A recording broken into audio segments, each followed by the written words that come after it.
Todo mundo virou as costas, todo mundo sumiu. Até a própria família. Sumiram, me abandonaram, todos sumiram e me abandonaram. Ficou numa situação crítica. Fiquei numa situação crítica. Ficou eu, meu marido, minhas filhas, ele. E a única que nunca me abandonou foi minha mãe.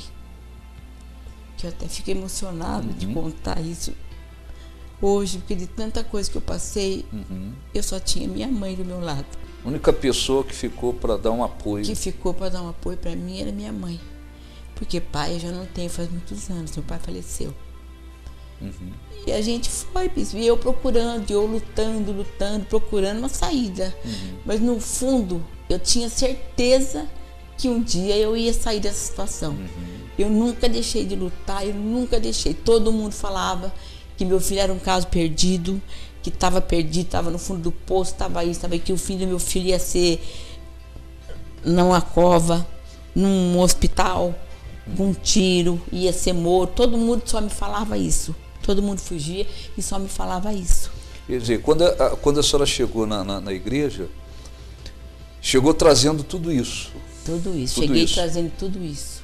Tudo isso. E o filho passando... Quanto tempo a senhora viveu essa situação aí? Olha, bispo, foram mais de 15 anos. Mais de 15 anos. Mais de 15 anos, porque ele começou novinho, né? Então, foram mais de 15 anos que ele ficou nessa vida de droga. Aí a senhora começou, né, nessa época, começou a perseverar, orar, lutar, buscar a Deus. Aí eu comecei a perseverar, lutar, buscar a Deus, porque aí eu fui para uma igreja, para a igreja do Senhor, que o Senhor veio para cá, uma igreja idônea. Aí eu aprendi a orar, a buscar mesmo, com sinceridade. Aí as coisas foram mudando. Gradativamente foi mudando. Assim, Deus foi pondo a mão. E eu nem, para falar a verdade, bispo, eu nem fui me dando conta da transformação. Assim, da transformação. A coisa foi mudando, foi melhorando, assim, foi se transformando. Que assim, eu nem vi assim a transformação. Foi uma coisa assim que Deus fez, que foi mudando assim, que quando eu percebi, eu dei por mim, aquela situação já estava para trás. Já estava para trás, já estava passando. Agora, quem assiste falando assim, parece assim que foi simples, mas não foi simples. Teve que haver uma luta, né? Uma perseverança. Não foi simples, não. Foi uma luta muito grande, uma perseverança minha, das minhas filhas, que o meu marido... Ele desanimou, se lavou as mãos, ele não queria saber, porque ele ficava muito nervoso, ele não conseguia, ele não tinha domínio da situação, então ele ficava muito envergonhado, porque nós fomos humilhados, uma cidade inteira, bispo. Uma cidade inteira nós fomos humilhados, deixados de lado, abandonados, os amigos dele também abandonaram ele, quer dizer, todo mundo mesmo abandonou. E ele então, ele não tinha forças para lutar. Ele desanimou, ele não tinha forças para lutar. Foi eu e minhas filhas, a gente ali buscando Deus, orando, perseverando. E teve muitas internações. Depois da primeira, teve muitas. Né? Teve internado em hospitais também, teve internado em hospital. Teve várias internações, saía, ficava bem, voltava, depois piorava. Voltava de novo, fugia do hospital, mas foi aquela... Inclusive nós já falamos, né, numa ocasião sobre isso. Uma pessoa dependente químico, é claro, ela precisa muitas das vezes de uma internação, tratamento, tudo isso é importante, mas não é suficiente, né?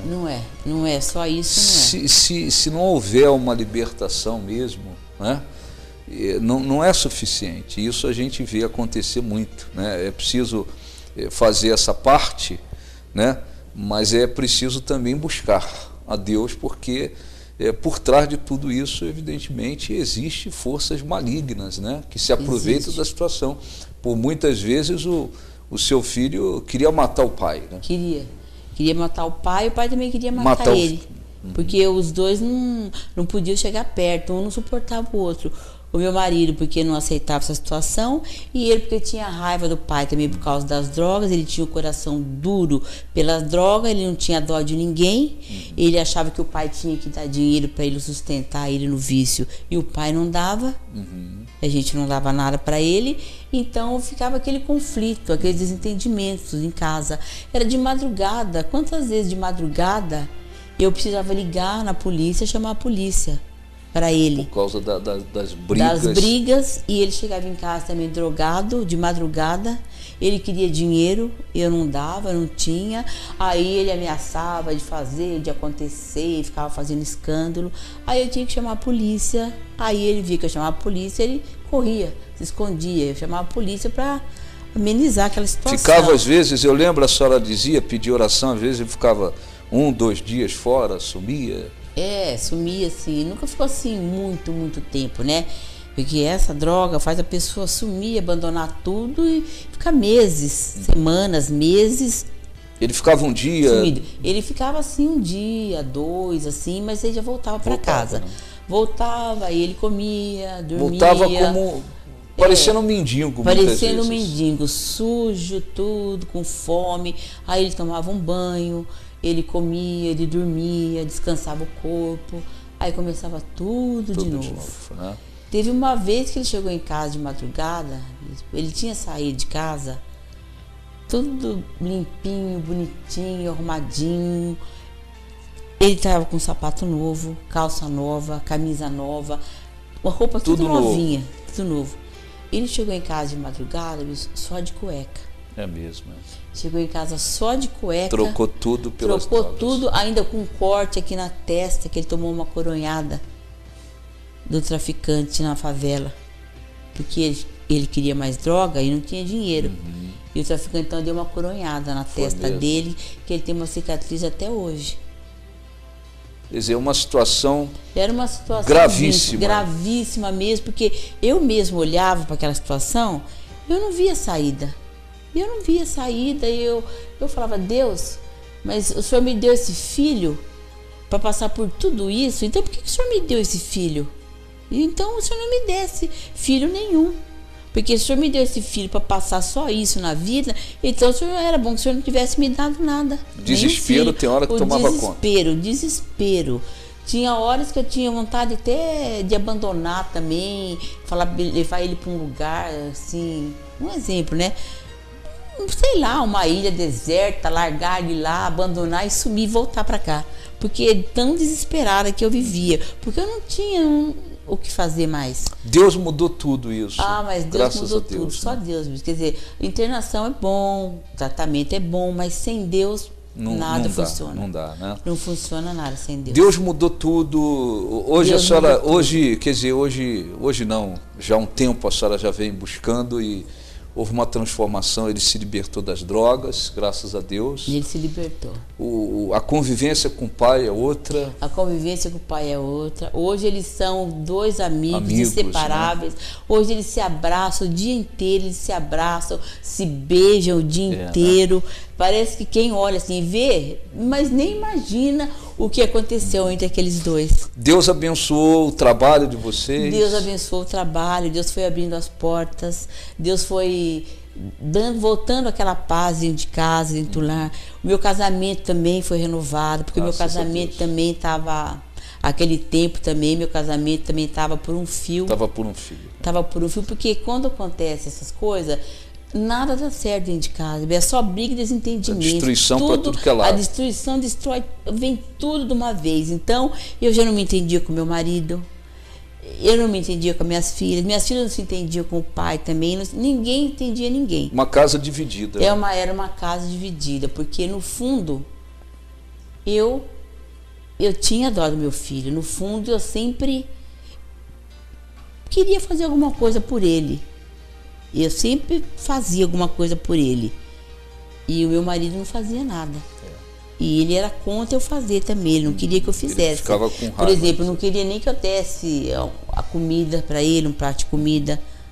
Quando ele estava nessa situação. Passou a odiá-lo e por ele passou a odiá-lo. Jogava ele fora. Né? Jogava ele fora. Mas eu não conseguia fazer isso. Que era meu filho. Eu falava, não, eu vou lutar até o fim. Eu vou parar de lutar o dia que eu morrer. O dia que eu morrer, então, eu não vou poder, mas eu vou lutar. Mas valeu a pena, Deus honrou, valeu a pena, porque no fundo eu tinha aquela certeza que um dia Deus ia mudar a situação. Graças a Deus. E Deus mudou. Tá feliz, agora né? Tá aí, agora eu tô feliz, contente, meu filho tá aí, para quem quiser ver, passar lá, ver meu filho trabalhando com vocês. Trabalhando, alegre, feliz, abraço e beijo o pai o dia inteiro, e a minha família tá muito feliz. Graças a Deus. Então está aí o testemunho da dona Lúcia. Você, quem sabe, uma mãe ou um pai que está vivendo, né, uma situação dessa e quase que todos os dias, né, a pessoa tem a sensação de que aquilo nunca vai mudar, né? Tem a impressão de que não vai ter solução. Parece que nunca vai mudar, porque o problema é tão grande, é só quem passa mesmo para saber disso. Porque a gente contando assim, para a pessoa que nunca teve um caso desse na família, a pessoa não tem noção o que é isso aí. A pessoa não tem noção. Acha que é uma coisinha assim, que supera. A pessoa não tem noção o que é, não é assim. E às vezes interna o filho, gasta muito dinheiro, porque não tem facilidade para internar, às vezes gasta muito dinheiro, põe uma expectativa no tratamento, né? Aquela pessoa às vezes fica 2, 3, 5, 6 meses internada, e daqui a pouco a família vê a pessoa voltando para a mesma situação. Então é só Deus mesmo, né? É só Deus. Para mudar a situação é só Deus. Não é como qualquer outra, né, Bill? Só Deus para mudar qualquer situação. Só Ele mesmo. Tá feliz, né? Agora eu tô graças feliz, a Deus. Contente. Obrigado pelo testemunho. testemunho. Sonhei muito, viu, Bill? Sonhei muito com o dia de eu poder dar esse testemunho. Graças a Deus, e que o testemunho abençoe muitas pessoas. Obrigado pelo testemunho. Você que, inclusive, está aí passando por uma situação dessa. A dona Lúcia está sempre aqui na igreja, quarta, domingo, segunda-feira. Você, mãe, quem sabe pai que quiser conversar um pouco com ela, você pode encontrá-la aqui também na igreja. E eu tenho certeza que Deus é maior do que tudo que você possa estar enfrentando. Nós vamos a um intervalo, depois a gente volta com todos vocês.